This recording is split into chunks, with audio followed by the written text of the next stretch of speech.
ونستعينه ونستغفره ونؤمن به ونتوكل عليه ونعوذ بالله من شرور أنفسنا ومن سيئات أعمالنا من يهدي الله فلا مضل له ومن يضلله فلا هادي له ونشهد أن لا إله إلا الله لا شريك له ونشهد أن سيدنا وقدوتنا وحبيبنا ومولانا محمدا عبده ورسوله صلى الله تعالى عليه وعلى آله وأصحابه وأولاده وأزواجه وأنصاره وأتباعه وأشياعه ومحبيه وأمته وعلينا معهم أجمعين وسلم تسليما كثيرا كثيرا.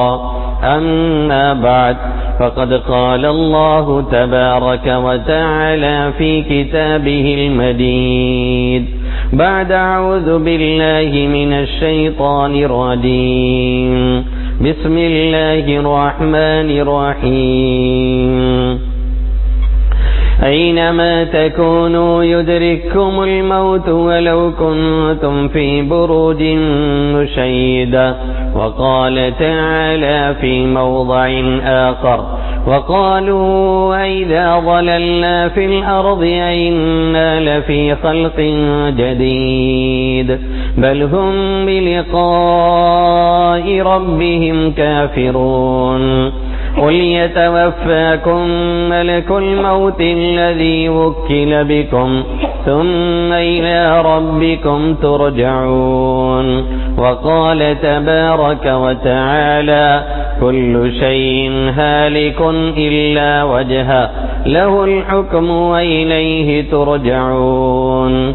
وعن عبد الله بن عمر رضي الله تعالى عنهما قال النبي صلى الله تعالى عليه وسلم بني الإسلام على 5: شهادة أن لا إله إلا الله وأن محمد رسول الله وإقام الصلاة وإيتاء الزكاة والحج وصوم رمضان.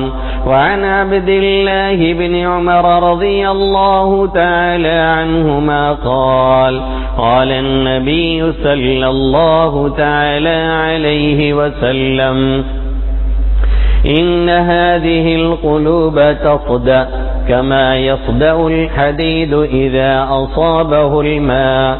قيل يا رسول الله صلى الله عليه وسلم وما جلاؤها؟